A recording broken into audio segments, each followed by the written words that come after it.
Hello and welcome, everyone. Thank you all for joining us tonight for a very, very special author event. Uncle Bobbie's own Marc Lamont Hill is here to discuss his new release, which debuted today, entitled We Still Here. Make sure that's in the shot. Okay, there we go. We Still Here, Pandemic, Policing, Protest, and Possibility. If you haven't already, you can get your copy on Uncle Bobbie's bookshop by clicking the green button below the screen. Or if you happen to be in Philly, you can come visit us at the store and purchase a copy there. Marc is joined tonight by fellow scholar and distinguished author, Eddie Glaude Jr. He's a professor of African American Studies at Princeton University, and his most recent book, Begin Again, James Baldwin's America and Its Urgent Lessons for Our Own, it is a favorite on the Uncle Bobbie's shelves. As always, after the discussion, the floor will be open for questions from our live audience, so please feel free to submit them below as they come up over the course of the conversation. And now, beloved viewers, let's get into it. Please welcome Eddie Glaude Jr. and the man of the hour, author, scholar, activist, Temple University professor, TV host, podcast host, and Uncle Bobbie's bookstore owner, Dr. Marc Lamont Hill.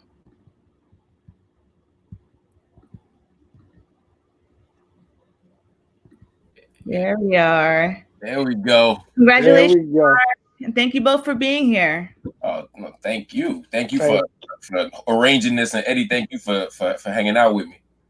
Man, it's my pleasure. Thank you so much for that gracious introduction, and the idea of ending a long day in conversation with you, Marc, is just, nirvana, heaven. What other word can we use? I mean, it's beautiful, and congratulations on this extraordinary new book, bro. Oh, thank you, man. It's an honor. It's funny because we've been in conversation a bunch of times, but usually I'm talking to you about your books. I'm about to revel in this. I get nervous when I do the opposite. No, I don't like that part. Yeah, I got this. So I get to be the interviewer now. This is great. So let's just jump into this, because the backdrop of our conversation today, and of course, We Still Here, which is this brilliant set of reflections, enters the world in the context of the recent election. So it makes sense for us to start here and kind of make our way into the book after you getting a sense of your assessment of what has happened, what is happening, and where you see the nation in this moment. It's interesting. When I wrote the book, I was in the moment of Trump. And I wasn't particularly confident that this book would be published with a president-elect Biden in the backdrop. I thought we'd have a second term of Trump, at least entirely possible, if not inevitable, given where we were even 3, 4, 5 months ago.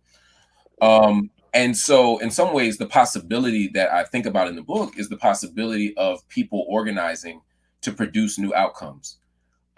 We saw a week ago what happens when folk organize. We saw what happens when collective action takes place, both at the local level, but also as part of a broader mass action. We saw the political labor of Black women in particular, I think, play a central role in galvanizing and organizing, and quite frankly, just registering people and getting them out to the polls. And despite some of the narratives of, Black men just going crazy for Trump, the bulk of us did the same thing. And I think that there's a reason why we feel a little bit of relief, a little bit of joy, bar from ball, when we bought a little bit of time this election. At the same time, for me, I'm frustrated. I'm profoundly frustrated. I watched just today, and I like Raphael Warnock, just use him as an example. I like him, and I think that people should vote for him, and I hope that he wins his Senate seat in Georgia in January. But I watched his opponent attack him with a far right-wing extremist sort of attack on him, calling him an anti-Semite, calling him all these, BLM supporter, using Jeremiah Wright as a wedge, and he could have responded in a particular way, the way that Jamal Bowman did to those kinds of attacks in New York. But instead, he responded by saying, "I stand with Israel." He basically did a 180 on all of his issues, right? In what I consider to be a sort of unprincipled move, but it was like paint by the numbers of what centrist Democrats do when they're pushed or challenged at all. And my worry is that one of the lessons that we learned from last week is not just that collective action wins, and that organized people can defeat organized power, but that we have to play to the center. and that we can't articulate our most ambitious dreams. And we'll use Joe Biden as the example of what happens. We couldn't win with Bernie, but we won with Joe, right? That's going to be the narrative. And similarly, as we heard in the sort of the autopsy of the election, when people thought we'd win 10, 20 Democratic House seats, and the narrative is, well, that's because there was too much BLM, there was too much defunding talk, there was too much socialist talk, as opposed to saying, if those centrist Democrats had actually gotten on board with the progressive agenda that the people wanted, we could have a different set of outcomes. And those two competing visions, I think, are going to be part of what we're going to be wrestling with for the next 4 years. And given the delicate balance of power in the House, the Senate, and on the ground, I'm worried that we may have lost some momentum, that we may have won Biden but lost a progressive movement. And that terrifies me, because so much of what we've seen over the last year has been what happens when we're against the wall, what we can do, what we can create, what the radical imagination can conjure. And we ain't doing none of that right now if we don't hold on to that. Right. So we're going to get more into this as we have a conversation, but there's a line in the introduction of the book that is important in relation to the comment you just made. You write, victory is closer than ever. And this is, you're coming out the blocks. For those of you who run track, you know what I mean. You're coming out the blocks with this sentence: victory is closer than ever. What did you mean by that? And given what you just said, do you still hold to it? Yeah, in King in '68, when he said, "Only when it's darkest can you see the stars," it's like both of those things are happening simultaneously. This is a very dark and delicate moment where we could easily go the other way, but there's also, we can see the goal.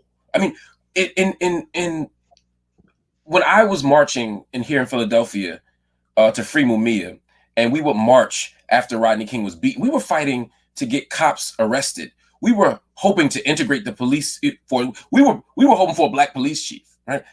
I'm listening to these kids today talking about defunding, talking about abolition. I mean, they've been able to take what was back in the 90s a very sort of marginalized political discourse and move it to the center. So when I see that, I'm like, oh, victory is closer than ever, because now we got the right goal, we got the right vision, and we're doing the work to make it happen. The type of intersectional analysis we have now is so much different. The type of leadership we have is so different. We got a whole bunch of contradictions, a whole bunch of baggage. We far from perfect, but we're in a much better place, and I've never felt more inspired by that moment. And so part of why I started the book that way was to say, look, I'm looking out my window quite literally, because I was like, I can't get this COVID thing, although I ended up getting it. I'm gonna look out this window. I'm seeing these young people doing what I was doing. I'm inspired by it, and there's a whole lot of mess. And I'm about to walk through a book. I'm going to offer a short, but I think an important sort of critical analysis of what's happening. But I don't want to begin and end on a blue note, because I want them to know that all this stuff that I'm about to tell you is only a tool that we can use to get where we want to go. But where we can go is extraordinary. And I want to start from that place. Yeah. Now you start from that place for sure, but you also start from a place that is fraught and fitful. And what I mean by that is that you make a decision, and every writer has to make this choice, right? Where are you going to begin? And as a writer, you make this choice to juxtapose George Floyd's public lynching, COVID-19, and your father. And so there's this framing. So I understand, and we're going to talk about the nature of the interview, why this form, what it enables, but you made a choice to begin there. Now I jumped on this sentence, victory is closer than ever, but it's framed by this triumvirate. Talk a little bit about the decision in the introduction to introduce us to George Floyd's murder, to the devastation of COVID-19, and to your 92-year-old dad, and what's getting in the way of you possibly seeing it. Yeah, and it's funny. Thank you for that question. That moment is what caused me to write through. I had no intention of writing this book. I had none, and we talk a lot. I had a book on abolition I've been working on. I had this Palestine book. Palestine book. Right. that's I was literally trying to write the conclusion for, and I wasn't thinking about responding to, and I'm inclined not to write to these moments as they're happening, because I always feel like it can look like or feel like ambulance chasing. It can always feel like, it's too soon to make it. It's too soon to do this, right? Yeah. But I was literally trying to make sense of it, and I have learned to use writing as a form of inquiry, and dialogue as a form of inquiry. So for me, I was trying to make sense of it through this project. And the moment that got me to do this book, that made me think about all this at all, was that moment where, my daughter was like, I want to go to this protest down in Philly, and now I was just getting on the bus going, but now I'm the protective parent. So I'm like, no, I'm gonna go with you. Then I thought about it, and I was like, there's a lot of COVID downtown, and a whole bunch of folks got masked, and Right. I'm old enough to get over COVID. Maybe I'm young enough to get over COVID, maybe, but I ain't rolling the dice, and it's and so I was thinking about that. I was thinking about my father. My father is 92 years old, and he had gotten a terrible infection, and he was very sick. And in February, I wasn't sure, and the doctors were saying it could be days, could be weeks, could be months. We don't know, but prepare yourself for these final what could be these final moments. He wasn't eating. He was struggling, and I was there every day with him until I couldn't be. The hospital shut us down because of COVID. So now there's it's now COVID is literally separating me from my father. Right. They moved him to a nursing home, the nursing home facility where we have him, because he has such extraordinary healthcare needs. And we couldn't see him there either. The nursing home shut down. And remember, they telling me days and weeks and months, and Trump is telling us this will be over in days and weeks and months. And I don't know if I've seen him for the last time. Mm-hmm. And so at that moment, I'm wrestling. I ain't thinking about books at this moment. I'm just thinking about, did I say I love you the last time I saw him? Did I offer the words that I wanted to offer? Did I do all that I needed to do? And I'm wrestling with that. And we're all in the house dealing with our own pain and our own issues and all our own traumas. And while I'm at home, we're also looking at Ahmaud Arbery be killed. We're looking at, we later found out Breonna Taylor was killed. And at some point we're forced to witness for 8 minutes and 46 seconds the death of George Floyd, which for me was particularly traumatic because of how long it was. It was almost like a still. It was like this weird mix of like a still photo and a long video, and we were traumatized by it, and we were taken to the streets. And I wanted to be a part of that, but I didn't want to get sick, and I didn't want to run the risk of not being able to see my father if they opened up the nursing home, because I'm still holding on to the promise and hope. Even though I know Trump is a liar, I'm like, God, please let him just be telling the truth about this one thing, so that I can see my father before I don't have a chance to see my father. And I'm wrestling with all of this, and I'm feeling guilt for not being on the street with these young folk, because all the stuff I talk, and I'm feeling guilt about being in the house. And at that moment, I'm wrestling with this idea of, do I risk death in the street? Do I increase the chances of death for all of us by staying in the house? Who am I putting at risk by my choices? And at that moment, I said, this is in so many ways representative of what it means to be Black in this country, to be vulnerable. And that is, in what way will I risk death today? Not will I risk death today. In what way? In what way? That's the choice you're dealing with, right? Wow.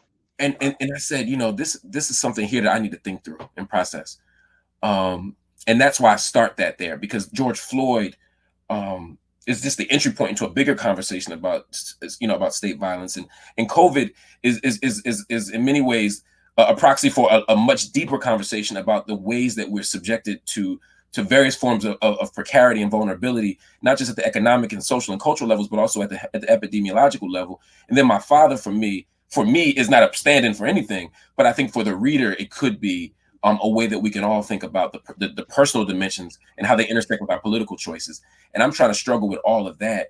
And for me, I want to be very honest and say those struggles inform my analysis, and they prompt my analysis. And that's where I begin there.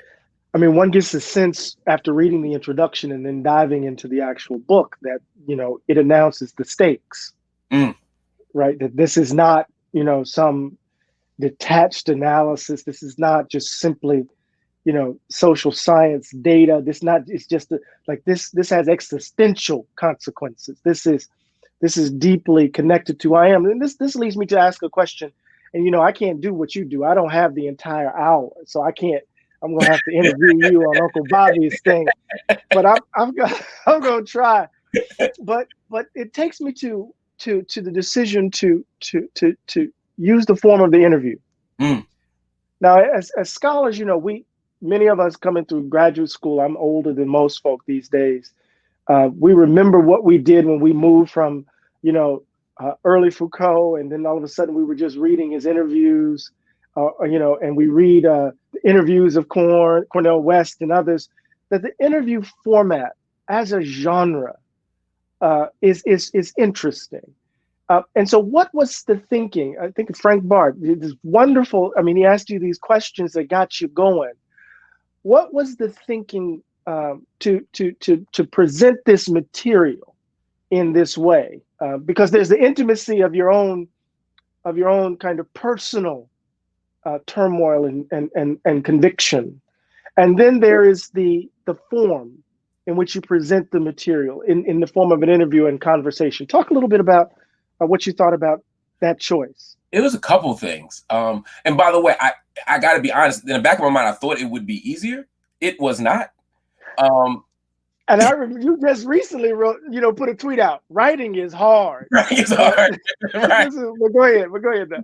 And I was like, because what I ended up doing, just a little bit of process, is that I sat with Frank Barat, a friend and a comrade, and we did these interviews, and then we had transcripts. And then I was like, all right, but this isn't clear enough. So I ended up rewriting my answers, and we ended up rewriting the questions. In essence, I could have written the essays much faster than I actually wrote the Q&A, right? Because I wanted to, for me, I wasn't trying to present this as if it were a live interview that's just transcribed. This took many hours and many weeks and many months of producing.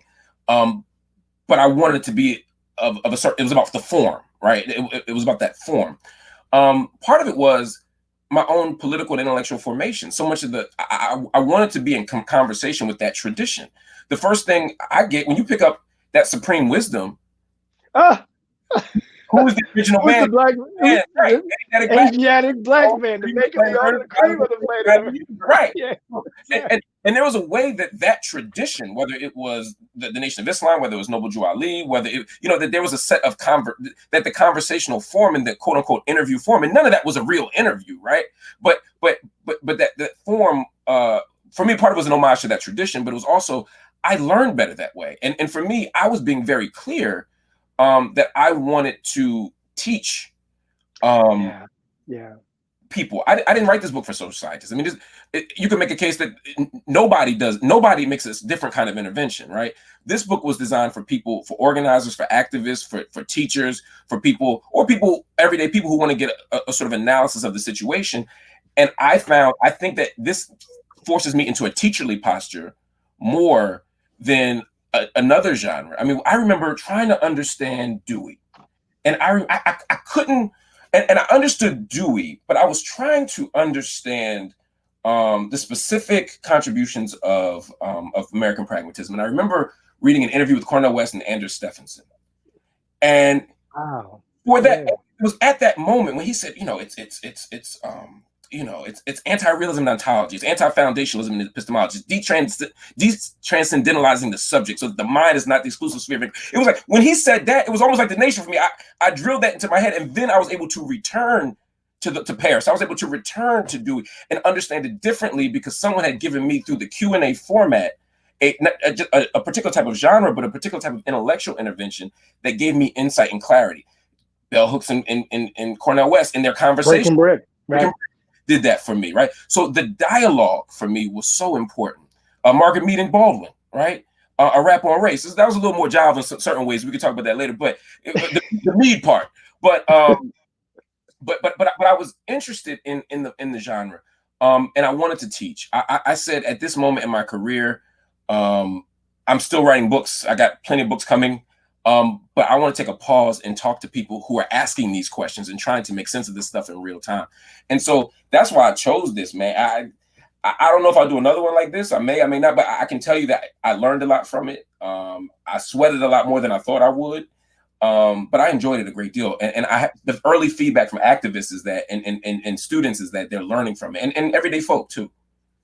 Right. So I mean, it's really fascinating. So there's one way in which the supreme wisdom works like a catechism, right? Exactly. You get the question, you get the answer, right? So there's that. Then there's the pedagogical kind of, and it has a pedagogical function, right? Right. You're going to learn the tenets of, say, Catholicism by way of this catechism in interesting sorts of ways. So there's this sense in which I'm thinking, this is Mark. You know, we could tell you the story. I could tell you this trajectory, Columbia School of Education. He's occupying the form, and he's doing what he does best. But then there's the intimacy of the form as well, about the conversation, about inviting folk in, and that connected it for me, at least, to the introduction, and the kind of vulnerability that is expressed as the framing move. I'm implicated in this. I'm not just a bearer of truths that you have to learn. I'm working my way through this, and so let's go through some of the interesting parts of the book. And again, those of you who are out there, I want to urge you to buy We Still Here, because it's extraordinary in so many ways. I just called it a catechism of sorts. So let's work with that. So one of the first thing you do after you kind of implicate yourself is that you're going to give us an account, right? One of the things that Cornell he's always telling us, you got to historicize, you got to contextualize, you got to pluralize, right? You got to give us this broad mapping. So the first chapter is pre-existing conditions, right? How did we get here? Talk a little bit about that first chapter. I think I just love the way you come out of it, and then boom, let me give you this historical context and its particulars. It's interesting. And by the way, that was going to be the name of the book at first. That was the original name of the book, because I was trying to say, I wanted to establish that all this stuff is a function of a set of pre-existing structural conditions that we need to think about. But I decided to go with something more hopeful. We Still Here. And in that first chapter, I begin initially by literally saying how we got here and having a kind of critique of the Trump administration. That's the last thing I wrote in the book in terms of context. I wanted to do that because I didn't want this to seem like it was a polemic in any way against Trump. I wanted to feel like an analysis of these conditions and not about Trump. But I couldn't disconnect those. I couldn't tear those things apart from each other and still be honest. Because for me, this is about a set of structural conditions, but Trump is of a different sort, right? He is not just another American president in any way. And there were a particular set of choices that Trump made with regard to during the pandemic playbook, the way he responded to science, the way he ignored science, the way that he refused to sort of shut down various parts of the country, the way he invoked xenophobia in order to support other types of choices. And I wanted to set us up with Trump, but then I wanted to go into the deeper question of the pre-existing social economic conditions, which in some ways cut through the first half of the book. The types of conditions that get us here, because I need people, and part of why I use that language is because when this first happened, there was a kind of universalizing move that the media made and that the political establishment made to say, we're all in this together, right? Whenever there's a crisis, we all in this together. 9/11, we all in this together. Well, yeah, but Muslims is in it a little different. Brown folk is in it a little bit different, right? And so in this case, at the medical level, we might all have a certain level of medical vulnerability to this illness that makes us all the same, the universalizing move. But there is a particular way that we are exposed to these vulnerabilities vis-a-vis our economic privilege, our class privilege. There are ways that the rich have already had a set of conditions that make them less vulnerable to this, right? Gated communities make you less vulnerable to this. All these things make us less vulnerable. The privilege that we have to do this on Zoom or on a digital platform rather than in person, or to go to work that way, or to teach that way, to give speeches that way. These are all things that are part of a set of conditions that allow us to be okay, while the most economically vulnerable cannot do that. And so I wanted to set the stage for that, so that we stop saying that the thing. Because one more thing. What they said was that it's a universal illness, and the only things that make particular people vulnerable is medical. Things that are out of our hands, right? It's out of our hands. It's a medical problem. And if you have a pre-existing condition, then sure, you'll be more vulnerable. And if you got diabetes, if you got a high body mass index, if you got this, got high blood, all the stuff we got, right? Then suddenly, but that's on you. And there's a way that this entire pandemic has been constructed as an individualized crisis that can be resolved with individualized measures. Even the so-called liberals, right? If just wash your hands and wear a mask, just keep your distance, with no acknowledgement that even the ability to do that hinges upon certain types of access, certain types of privilege, certain types of resources that, quite frankly, can't exist. Not only don't exist for everyone, but can't exist for everyone if we were to maintain a capitalist empire. Yeah, I mean, you have a striking conversation about, or you make a striking point about the narrowness of the public conversation around social distancing in this regard, right? Yeah. So talk a little bit more about that. Because again, we think about it as a spatial measure, you know, as purely just you stay 6 feet, I stay 6 feet, we good. But I've lived in houses where we ain't had a luxury of 6 feet. We didn't have the luxury of being able to, you stay over there, you stay over there. The home as a space of refuge is in and of itself making a whole lot of presumptions about the domestic sphere as a safe haven. Exactly. You know, one, that nothing can infiltrate it, but the truth is many of us have to be frontline workers, right? So for us to say, you know, I'm a shelter in place for the month, I'm gonna write this book, I'm gonna just run to Target real quick and get my food, get my this, get my that. Somebody gotta be at that front line at Target. And they got to be on the front lines of Target every day and come home every day. So home in and of itself doesn't have the kind of barrier of medical protection that we think it does. But then when you add domestic violence, when you add child abuse, when you add all these other features, the home itself may not be the safe space, right? Home may not be the site of protection. The media likes to clown Black folks standing out in the park during COVID as hanging on the basketball court. But for some of them, that park or that corner was far more safe than being in that housing project with 4 people, 2 bedrooms, 1 bedroom, and no space, and people coming in and out because they have to work to survive. So to me, we have to stop imagining social distance again as an individualized choice and also as a spatial measure. It's an index of privilege, and I want us to think about it in those terms. Right. So look, I know we're gonna have to open it up to questions at some point. We got a little time, but I want to just let folk know that you can ask your questions and I'll be curating them. That doesn't mean I'm going to do it well, but I'll try. Are you killing it right now, man? So I wanted to walk us through so many of the chapters of the book, but I'm going to have to jump around because of time. I'm thinking about the chapter on the language of the unheard, and I wanted to kind of zoom in on this for a moment, not to use that verb because we're all zoomed out in some ways. But the way in which you talk about urban unrest, the way in which you talk about riots, how you think about Dr. King and Black Power and Black Lives Matter, what were you trying to do? Because in some ways the book is for activists on the ground. What is that chapter trying to open up, and how might we think about it in light of how we began with Clyburn? Because it is implicit and the like. Implicit in our earlier conversation, right? The way in which Clyburn characterized defund the police, the way in which Black Lives Matter became the object of, or the reason why, certain folk failed. So talk a little bit about that chapter. I think it's chapter 8, the language of the unheard, a little bit. Yeah, part of it was I wanted to, in Ferguson, we saw this, and we certainly saw this time. There's a way that even the Democratic establishment felt that they had to they felt like they had to empty out some of the tactics that we were using on the ground in order to affirm the resistance itself. So we could say it's okay to resist police killing you, but these are the ways that you're allowed to resist. These are the ways that you're permitted to push back. And oftentimes they invoke King, right?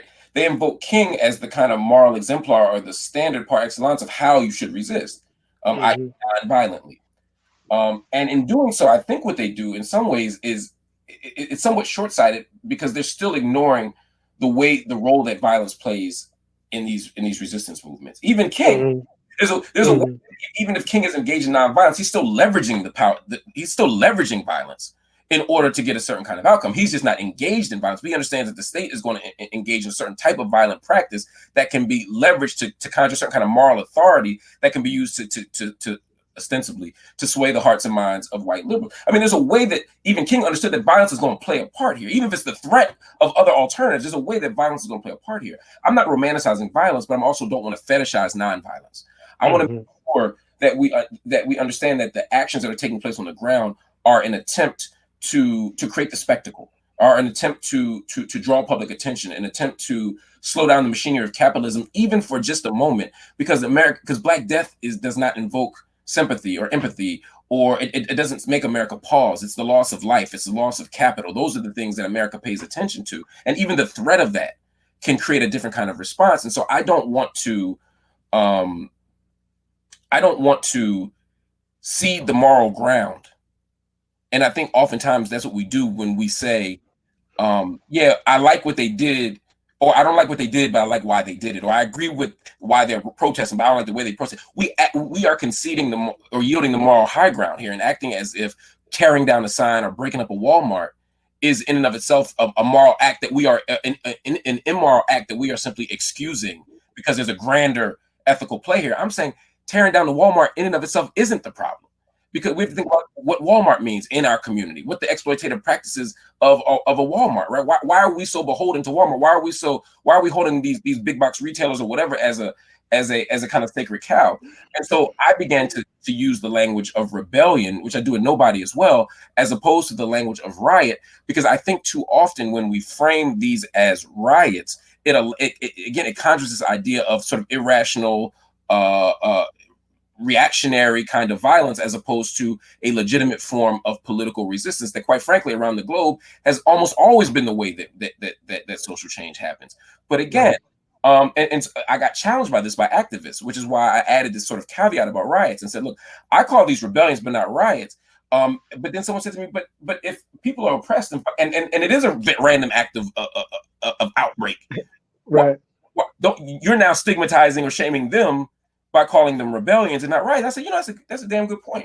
And so I had to think through that. I still hold on to the language of riot, of rebellion, to me, for instructive purposes, and because I think it does a certain type of political work in the public sphere every time I correct them to say, look, they're not rioting, they're rebellion, because it points to the righteousness of the resistance.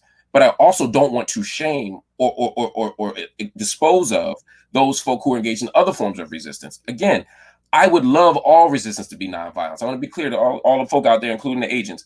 I'm not advocating violence as plan A, but what I'm saying is it's very easy to shame people who are tearing down signs and breaking windows and not looking at the conditions that prompt them to do that. Hence the language of the unheard. And that's the thing, when King talks about the language of the riot being the language of the unheard, he's not just saying that these people aren't being listened to and so they're engaged in violence. He's talking about a set of structural conditions that lead people to this outcome, right? He's talking about the economic contradictions of a capitalist empire. And we always sort of ignore that part of it. Again, like everything we do with King, we kind of cut that piece out and make it sound as if we just listen to these people, then they don't have to act this way. When in fact, we need to radically reorganize the sets of conditions that they're forced to navigate. And that's what I'm trying to get at in this piece, but also to talk about what coalition building looks like, what allyship looks like. I mean, I'm trying to do a lot of things in this small chapter, but overall, I want us to begin thinking about what movement building looks like, or what action on the ground looks like in ways that are more expansive and more responsive to the very real conditions that people are wrestling with on the ground. Yeah, I mean, there's so much happening in the book. Again, we want to insist that folk take. I'm using that verb insist, that take a moment to go out and buy. We still here, but we've talked about all of these various elements. There's something that's really interesting in this compressed volume, where you exhibit an attention to the material conditions of Black life. And you've already mentioned it. You talked about Walmart. You talked about the structural realities that King is responding to. You actually use language. You call it Corona capitalism. You talk about the politics of disposability. You identify Jeff Bezos and Amazon and the ways in which a certain political class is continuing to engage, business class, continuing to engage in extraction, deepening the precarity of everyday ordinary folk. Let's think about just for a moment out loud, right? The critique of capitalism that is running through the book to the end, and talk a little bit about that in this moment, because we're in a moment in which capitalism is in crisis in very clear ways, right? So talk a little bit about that. And no, and it's funny, although this is my smallest book, it's probably the most reflective of my politics. And you know, and that's part of, I think, by the way, I think the interview genre allowed that to come out a little more easily, partly because I'm talking to a radical, right? I'm in conversation with Frank Barat, and so it's a different conversation than when you're writing and you're thinking about editors, and you're thinking about audience, and you're thinking about, is this too hard? And you just, you know, it's a different kind of conversation. So I'm very grateful for that space, and I think that there's no way to have a serious conversation about this moment without having this critique of capitalism. And you're right, it's in crisis for multiple reasons. And in some ways, you could argue it's on its last legs. I mean, although it has remarkable rallying ability, right? But when we look at the crisis of the environment, when we look at these health crises, we look at all these moments, we can see the ways that the elite class is struggling or scrambling to reorganize power in order to sustain itself. And they're damn good at it, but it's at least a moment to think through. I think that as long as we have a class defending state, we will always be wrestling with the contradictions that we're dealing with right now. And that's the premise upon which this book and my last book rest, right? All these, whether it's white supremacy, again, I'm not reducing white supremacy or patriarchy or transfer, any of these things to capitalism. I think that's too crude an analysis, but I do think that these systems are enabled within the context of class defending states. And I think that as we begin to analyze and ultimately, hopefully resolve our social contradictions, we have to understand the role that capital is playing in all of this. Again, it would be naive to think that. So you mentioned Amazon and Bezos. That's actually a concrete example, right? Amazon has turned itself into an economic behemoth. Strategy, right? You get really good at one thing, you take over that one thing. In this case, books. Amazon. I'm old enough to remember when Amazon was just a bookstore competing with Barnes and Noble and Borders, and before you knew it, they had all the bookstores, right? They took over everything. Amazon, I think 45% of all books are sold on Amazon, right? So it's just a thing. And then they moved to this other thing. And before you know it, Amazon is just the world's biggest marketplace. In doing so, they've not only gotten rid of the kind of mom and pop organizations and mom and pop structures, but they've also they've able to wield a certain type of economic and political power. States compete about where they go, about who's going to get Amazon. Tax policy is shifted based on Amazon. So that gives Amazon, in many ways, more power than government entities, right? So there's a way we've seen this in the last 20 years, the way these multinational corporations have the power of government. And that's part of what we see when Amazon is now intervening in a pandemic. Of course, we're all home, so we buy all our stuff from them, right? The billionaire class wealth increased exponentially, not just as corporations, but as private citizens, right? During this crisis, because they were able to exploit the crisis, and they had the market corner, and they had all the resources to do it. Did they plan on a pandemic? No, but they. Well, I mean, who knows? But they certainly had the conditions set so that no matter what happened, they would be covered. But that's just a small part of the story, right? When you have the market cornered, that leads to all sorts of economic exploitation that we've seen. It's sort of ironic that we have these major newspapers run stories about the guy that buys 50 bottles of hand sanitizer and oversells it for $100, which you should not do. That's one of the sort of cultural practices that's attached to neoliberalism, right? And I'm worried about me, the individual. I'm marketizing and privatizing everything, including the public good. True. But Amazon doing that times a billion.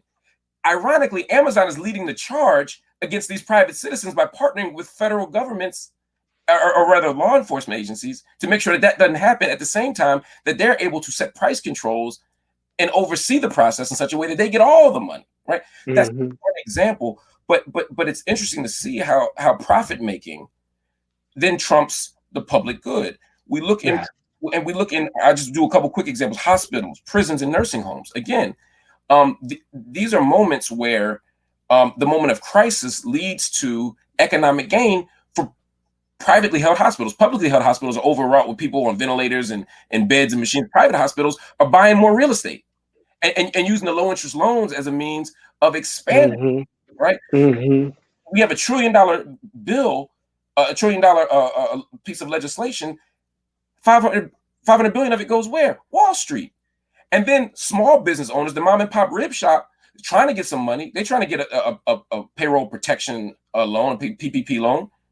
But it's supposed to be for small businesses, people with fewer than, I think, 50 employees. Who gets it? Shake Shack. They got 6,000 employees. They're worth billions. But because they only have 50 in a particular location, it's a technicality that allows people with multiple locations to get money. So now millions and billions of dollars are going to corporations that are public. Over 100 were publicly traded. You know, over 100 gave money to Trump campaigns or Trump PACs over the last year. And so we're seeing something that's very interesting. And Charles Brooks in the comments there says disaster capitalism. Exactly. Naomi Klein speaks to disaster capitalism. And disaster capitalism is a piece of Corona capitalism, right? Exactly. You know, that's the, but I'm saying even prior to the crisis, the sets of conditions that allow for disaster capitalism to even happen demand a certain kind of political arrangement, institutional arrangement. That's what we're dealing with here. And so for me, Corona capitalism is the broader backdrop that you know of economic conditions that allow and normalize this type of behavior, right? Because that's the other piece of it. Ain't nobody questioning it, right? The only person we question is the guy who sold hand sanitizer for $100. Nobody's tripping that Amazon made extra tens of billions of dollars. That Bezos' personal wealth went up by 10%, right? Yeah, he's on his way to being the world's first trillionaire. Right, and that's absurd. Right, and ain't nobody tripping about it. In fact, sidetracking, not only people not tripping about it, there will be people who look like us and who are economically vulnerable who will vote for policies to enable him to become the first trillionaire in the name of free market capitalism. Indeed. So this is really so you're right. This book makes it all explicit, but then there's this other moment, and I we're gonna get to the questions because I got two questions left, and then we can get to the questions. So one is the Justice for All chapter, which is so important. Which is so important because not only do you pay attention to the material conditions, not only are you mindful of the way in which race, right, predispose us to a certain kind of precarity, right, deepens our precarity in certain sorts of ways in the midst of COVID-19. You want to complicate how we've responded to it. There's this passage that I just love in the book where you write, it would be dishonest to ignore developments we have made. Still, there remains a huge gap between our most radical freedom dreams and our actual political demands. There's a sharp contradiction between our political ideologies and our lived practices. Even as we fight for an inclusive movement, we continue to enact transphobia, heteropatriarchy, ableism, and other violent ideologies that undermine our political and moral consistency. Talk a little bit about this, because this chapter is really important in opening up where we end up in the book. So talk a little bit about this. Yeah, it's interesting. This is one of those chapters where I said, again, like I wanted to have a critical assessment of where we are, but smuggling a little bit more hope that I may have done in some of these other chapters like Corona capitalism and death eligibility and all these chapters. Exactly. Because I think that there's a way, again, that this movement is more inclusive and more intersectional rather than any moment that I was a part of in my teens, 20s, or even 30s. The idea that Black Lives Matter as a movement is something led by 3 Black women. The idea that and created by 3 Black women. The idea that that trans issues are on the table at all seemed almost would have been unimaginable to me 15 years ago in a mainstream Black movement. And so there's a way that I'm incredibly excited and energized by the conversations we're having. This movement, again, is more inclusive, more intersectional, more progressive, has a much more interesting agenda politically than I think we've seen in a very long time. And I think that it's not a coincidence that the increasing role of Black women in leadership roles, but also in the intellectual formation of our movements, is a heavy part of that. I mean, some of our most ambitious freedom dreams have been articulated by Black women. Black radical feminists, for example, in the Combahee Collective. I mean, you know, they could have very easily said, you know, we're going to deal with the end of gender injustice. We're going to deal with patriarchy. We're going to deal with violence. We're going against women. We're going to deal with these things.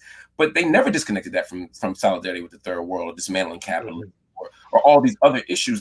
They've always been quite frankly, far more inclusive than we have been as Black men, in terms of some of the most radical iterations of our struggle. And so I'm sort of energized and excited to see that. You know, it's also part of why the sister's on the cover, right? You know, in some ways it embodies this idea that I'm talking about in terms of what all can look like in a movement. At the same time, I was struck in Minnesota at the same time that we were marching for George Floyd. A video came up within a day or two of the marches of a Black trans woman being beaten and chased into a store in Minnesota. In Minnesota. You know, the irony was chilling. Yeah.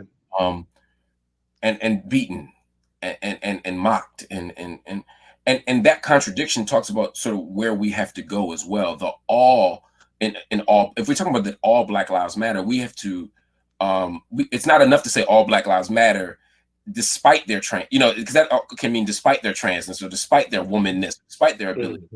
I'm saying that we need to speak directly to those identities and how they intersect and how they play out in very particular ways for Black people. And I'm incredibly again energized, but also I got to be honest about the fact that we got a long way to go in terms of our leadership, in terms of our political agendas, in terms of what we articulate as demands.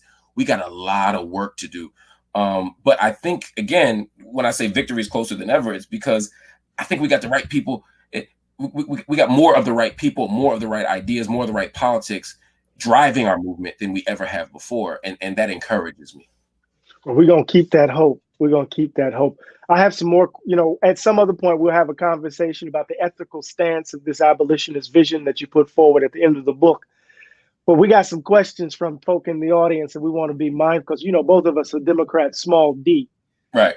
We don't want to hog the space. And so the first question, and this is from the votes, the people pushed this question up to the top. This is from Brother Rashad Townsend. He's a junior at Morehouse College, Brother Mark. And he wants to be a respected scholar in the disciplines, in study. But I feel like there's so much I don't know. And he's asking, how do you develop and build confidence in your scholarship over time? And what advice would you have for him? And I want to know your answer to this too, bro.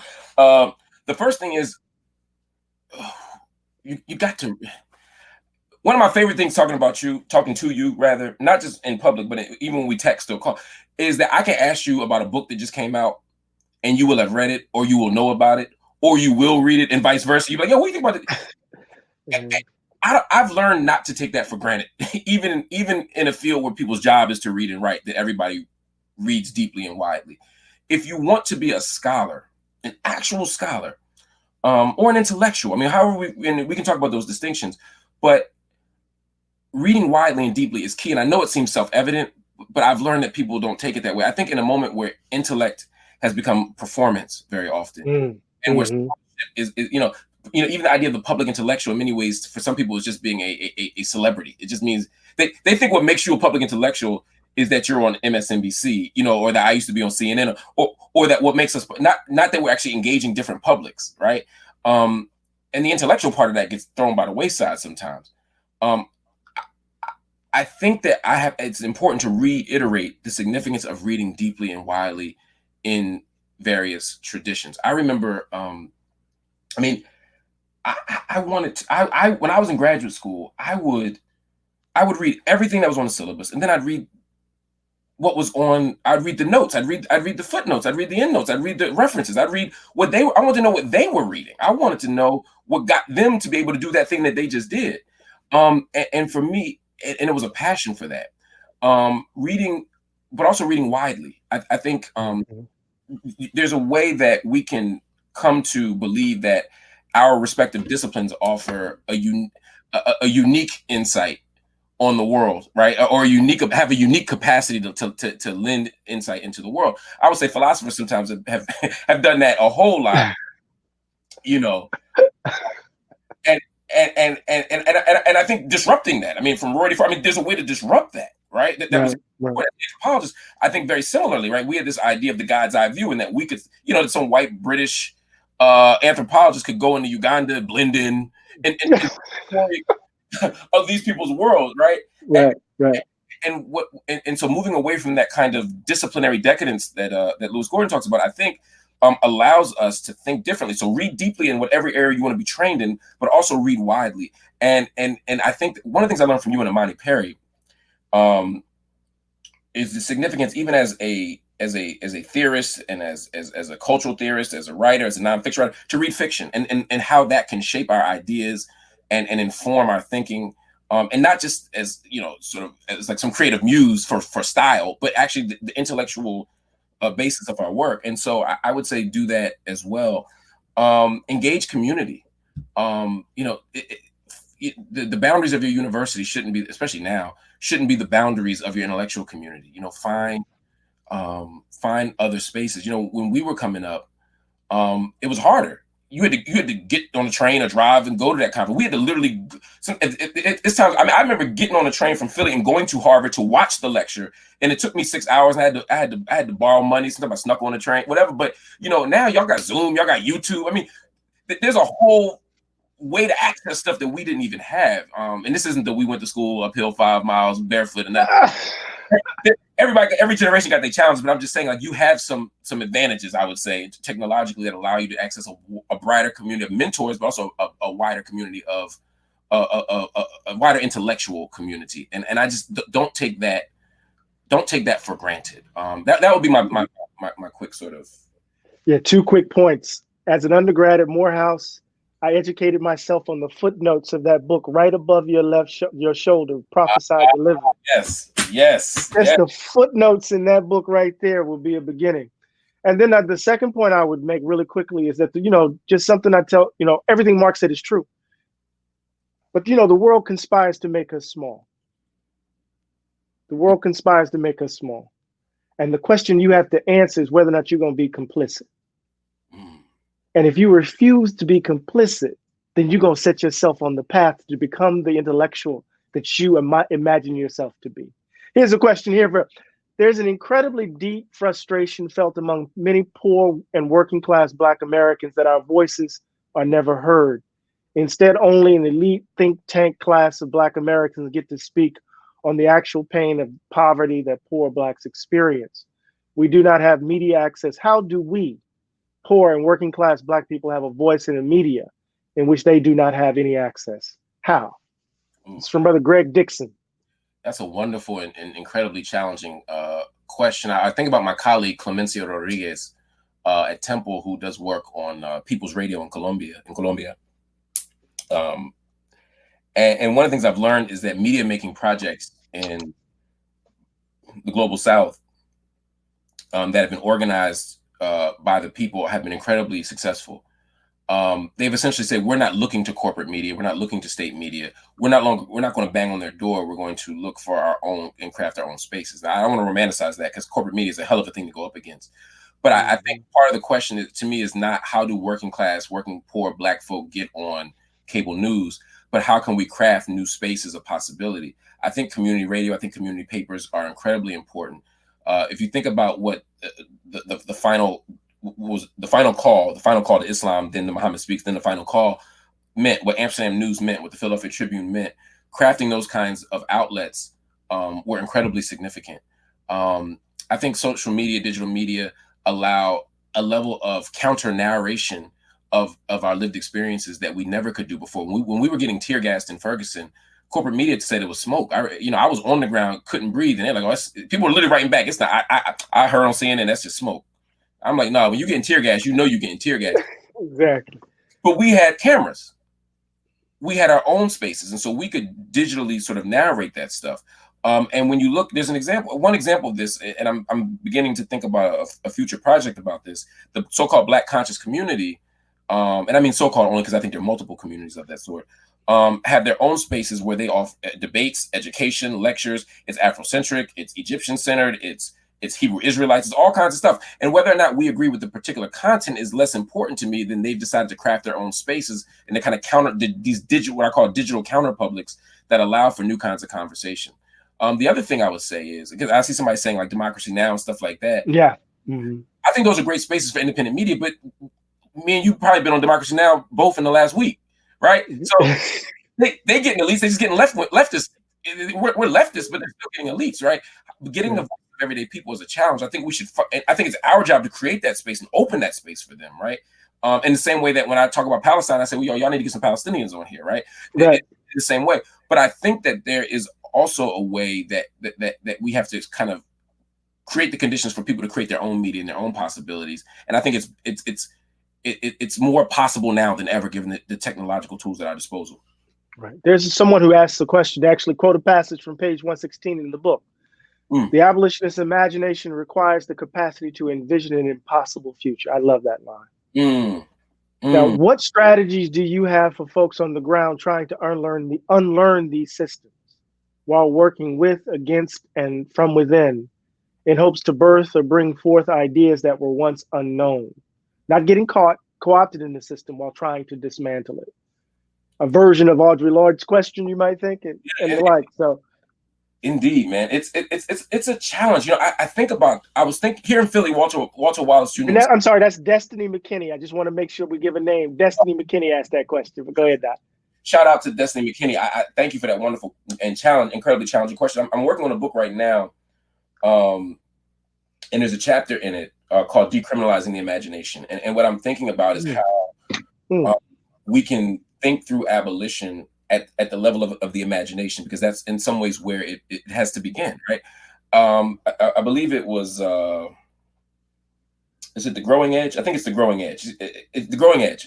Thurman, when he talks about sort of not being prisoner of the event, right? And he talks about how, you know, the story of Jesus doesn't begin and end at the level of the crucifixion, right? That he says we can't reduce our dreams to the level of that which is our immediate experience, right? That just as the crucifixion didn't tell the final story of all that we had to life, didn't tell the final story about Jesus' life, we cannot be prisoners to the events of our lives or the conditions of our lives. It means we have to, and that's where I began to think about what it means to imagine an impossible new future, right?